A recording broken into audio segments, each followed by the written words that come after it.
Yadagirigutta bus stand పక్కన ఉన్న బండి తొలగింపుకు బిర్లా ఐలయ్యకు సంబంధం లేదని తెలిపిన కాంగ్రెస్ పార్టీ నాయకులు. యాదగిరిగుట్ట బస్టాండ్ వద్ద కొబ్బరి బోండాల బండి తొలగింపు విషయంలో ఆలేరు ఎమ్మెల్యే ప్రభుత్వ విప్ బిర్లా ఐలయ్యకు కానీ కాంగ్రెస్ పార్టీ నాయకులకు కానీ ఎలాంటి సంబంధం లేదని తెలిపారు. యాదగిరిగుట్ట మండల కేంద్రంలో కాంగ్రెస్ నాయకులు యాదగిరిగుట్ట కాంగ్రెస్ పార్టీ ఆఫీసులో మీడియా సమావేశాన్ని ఏర్పాటు చేశారు. కాంగ్రెస్ నాయకులు బస్టాండ్ వద్ద కొబ్బరి బోండాల బండి తొలగించిన వ్యక్తులను సదరు బండి యాజమాని ఫిర్యాదు మేరకు పోలీసులు అరెస్టు చేస్తే ఎమ్మెల్యే ప్రమేయం ఉందని బీఆర్ఎస్ నేతలు దుష్ప్రచారం చేయడం ఎంతవరకు సమంజసమని ప్రశ్నించారు. బిర్లా ఐలయ్యపై జరుగుతున్న దుష్ప్రచారాన్ని తీవ్రంగా ఖండిస్తున్నామన్నారు.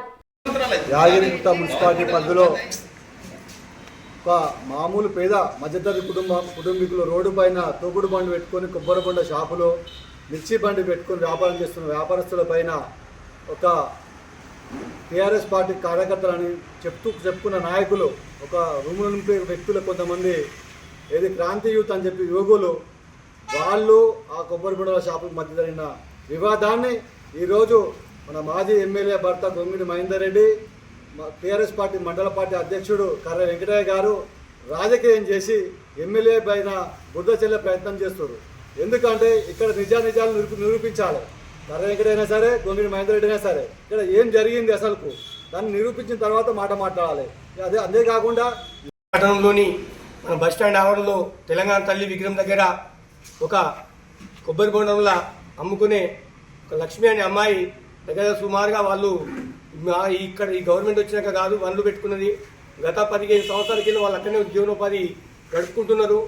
మొన్న జరిగిన ఘటనలో ఆ ముగ్గురు వ్యక్తులు ఎవరు, రాజిరెడ్డి ప్లస్ నరేష్, శేఖరు, ఈ ముగ్గురు వ్యక్తులు అక్కడికి వచ్చి దౌర్జన్యంగా అమ్మాయి బండి లాక్కెళ్ళి విరగొట్టి ఇగో ఫోటోలతో సహా వీడియోలతో సహా ఉన్నాయి. అక్కడ వాళ్ళే దాడి చేస్తుంటే ఆ అమ్మాయి భయానికి పోలీస్ స్టేషన్ కురికి దరఖాస్తు ఇస్తే వాళ్ళు పోలీసు వాళ్ళు వచ్చి ఇమీడియట్లీ వాళ్ళ ముగ్గురిని తీసుకుపోయిన తర్వాత దానికి ఇక్కడ బిర్లా ఐలయ్యకు ఎలాంటి సంబంధం లేదు.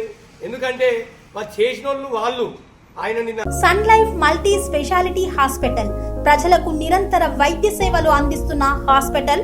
డయాబెటాలజీ, స్టెమ్ సెల్ ఫిజిషియన్ లో ఇండియాలోనే మొదటి డాక్టర్ గా పేరుగాంచిన డాక్టర్ విజయ్ భాస్కర్ గారు అత్యాధునిక విజ్ఞాన పరిజ్ఞానంతో అంతర్జాతీయ ప్రమాణాలతో సామాన్యులకు సైతం అందుబాటులోకి తెచ్చారు Sun Life multi speciality hospital ను. అనుభవజ్ఞులైన వైద్యులతో అన్ని రకాల వైద్య సేవలు, ఆపరేషన్స్, సర్జికల్ ఎమర్జెన్సీలు, ప్లాస్టిక్ సర్జరీలు, చికిత్స అందించనున్నారు. 24 గంటలు అందుబాటులో ఫార్మసీ మరియు అంబులెన్స్ సౌకర్యం కలదు. సంప్రదించండి Sun Life multi speciality hospital, Dammaiguda. Contact number 8121678234, 9700971100.